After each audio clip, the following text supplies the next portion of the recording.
since I started learning about politics, we've been extremely polarized and it's only gotten worse. And I think that definitely impacts how willing young people are to engage, and also when they do engage, what is the change that they want to see. You're listening to Beyond the Ballot AZ. I'm Tom Collins, Executive Director of the Arizona Clean Elections Commission. And I'm Gina Roberts, Voter Education Director. Voting is a lifelong habit, and we've seen that if we can get people involved in the political process when they're younger, it really sticks with them for the rest of their lives. That's why we focus so much on building the connection between young people and the political process as early as we can. Right. And young people make up something like 20% of the Arizona population. So when they're politically active, we get to hear their perspectives, and they play an active role in shaping the future. So, Gina, what was the first election memory you have when you were a young voter? I actually remember going to vote with my mom. We went to the polling place together, which was a church, like literally, steps from our house. And it wasn't very busy, but I got to walk in there and I was excited because I researched, I knew who I was going to vote for. And my mom took me, guided me through, this is what you do, how you get your ballot there, filled it out, and I was done. And it was, done it ever since. So I think that whole going with a parent really has an impact for our youth. So parents out there, you can absolutely bring your children with you into the polling place. So today we're talking about exactly that. How do we get young people engaged as voters and active in their community through civic participation?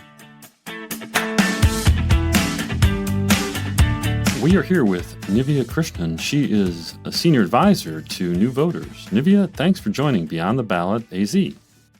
Thanks for having me. I was hoping you could start by talking to us about how you've seen young people being or becoming civically engaged. Yeah, that's a great question. I think, especially growing up in Arizona, so I've lived here pretty much my whole life, I think it's been cool to see a lot of young people leaning more into the civic space. And I think it's been largely a process of self-discovery. At least in school, there wasn't too much curriculum, enough, in my opinion, for me to be super invested in civics. It was a very kind of high level explanation of how the government is structured. So I think right now young people in our state are kind of developing their civic identities outside of school, more leaning into their community pockets, be it like religious groups or like faith-based organizations or just community service. And so I think right now that's how young people in the state are kind of leaning into their sort of civic responsibility. And it's been something that's been really cool to see over the past few years, I would say. That's amazing because, one of the things we talk about a lot is, democracy doesn't end at the ballot box. And so, civic engagement is more than voting. Voting is absolutely amazing and very important. But again, civic engagement, there can be so many ways that you can show up for your community. But how are we seeing Gen Z show up in the political process? So whether that's, voting or, if they're old enough, running for office, things like that. And how does that compare to other generations? That's a good question. I think obviously we're just starting to see the first sort of wave of Gen Zers that are eligible to run for office, just age-wise, at least for the big high-profile like congressional races. And I think you've seen a lot of, it's almost a pipeline of young people that started off being very vocal. So pre their eligibility to vote, it was them like going to town halls in their communities. We're seeing that right now with Gen Zers on the younger side of our generation who are still in high school, like showing up at school board meetings, also joining organizing groups that they identify with based on the policy issues that they care about. And you're sort of seeing a pipeline from those young people that have been honing their skills in terms of advocacy and public speaking and public advocacy before their ability to vote, now then transitioning into taking more sort of high profile roles in the political space. So joining campaign teams, as well as even running for office themselves. And I think in terms of previous generations, I would argue that previous generations, when they were younger, were just as engaged. I mean, we've seen a lot of ebbs and flows in the course of history, but I think every decade or so, you've seen some type of activation around young people. So I think generally it has been young people at the forefront of movements, but that's not to discredit previous generations at all, because I think when they were younger, you have a little more flexibility to kind of lean into the political space. The real world isn't hitting you as hard in terms of a lot of bills that you have to pay, as I'm now realizing, joining the workforce. So I think young people have that flexibility that I think is always really cool to see in terms of how they lean into that politically. That's a really great point, because I think, what we see time over time is that this demographic typically has the lower turnout. So I think, you're right on there. And I think Arizona in particular, Circle was reporting that our younger voters, they had a turnout rate of about 47% in this last 2024 election cycle. So that's, it's a pretty good number. Obviously, we want to see those numbers climb higher, but that's still pretty amazing to see those numbers for this group. Yeah, absolutely. It's fantastic. I'm not surprised. I'm not surprised. One of the things that folks that work in elections or in around civic issues have tried to sort of figure out is what are the different issues that sort of impact younger voters. Like there seems to be a little bit of a divide between folks who were in maybe just before high school or in high school before COVID and those after, right? So that sort of 18 to 22-year-old versus 22 to 25-year-old group. What are some of the things that you see affecting how Gen Z voters get engaged? Yeah, I think there's a few things. I mean, I think the political polarization that has kind of dominated our entire political conscience, like since I started learning about politics, we've been extremely polarized and it's only gotten worse. And I think that definitely impacts how willing young people are to engage, and also when they do engage, what is the change that they want to see. Like I think young people are kind of craving a new sort of energy, and I think the mayoral race, the primary in New York City, was a great example of that. Is what does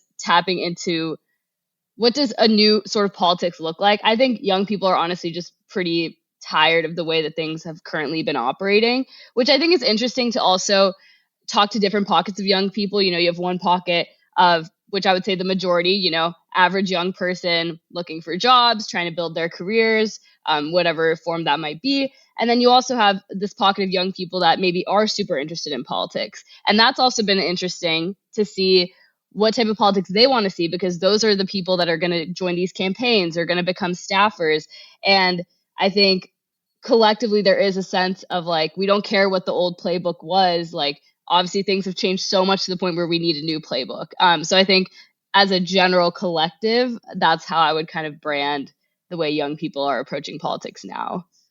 So one of the things that we talk about, and we've talked about on the podcast, and we talk about in general is, and it's interesting to talk about community engagement, local engagement, is this sort of notion that there's going to be a magic way to unpack the technological change and the way that young people sort of mediate with the world that we're all going to be able to somehow find. Do you think that that's a good question, or do you think that that's kind of missing the point? I think it might be missing the point to the extent that I think it's less about trying to discover sort of how, or to try and remedy the current way that technology is impacting us, versus the bigger question of how can we train ourselves and other young people to be more intentional with how they interact with these mediums. Because I think the reality is, like, in this society where technocrats kind of are dictating everything, it's, in my mind, we're too behind the curve to be like, oh, now we have to start regulating this at the point where all these safeguards for consumers are being taken away, or whatever you want to call it. Like, the reality is that we are behind the curve in terms of how we adapt to these technological changes. So I think the more valuable question is, what does it mean to educate people, young people, but also obviously like everyone needs to be educated about this. Young people are just the easiest to reach because they're in a structured like school environment. But what does it mean to remind people that critical thinking is our superpower, that like that's what makes us human, and like that's what we need to protect, and it only becomes more crucial to protect it the more you engage with technology that's trying to supplant that. And I think that's what another thing I think about a lot, is reminding people that it is a form of empowerment to have ownership over your thinking, and what that means when you interact with technology is another important question for young people. Well, thank you very much. Nivea Krishnan is a senior advisor for new voters, and thanks very much for joining us today. Thank you for having me. I appreciate it.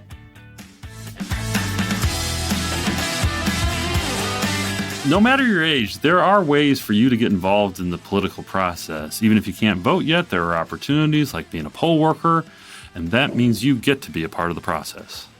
There's tons of easy to understand resources out there to get young people involved in civics. We have our Youth Voters Resource page at azcleanelections.gov, and that covers how parents, high school students, college students, and teachers can get involved. It's really a great resource. For example, right now we know that schools are starting. If you're a college student and are living on campus, or you're no longer at your parents' home and you need to get a ballot to you, we've got the information on our website to show you how that process goes. We make it very easy so you can stay informed and get your ballot. That's it for today's Beyond the Ballot AZ. I'm Gina Roberts. And I'm Tom Collins. We'll see you next time.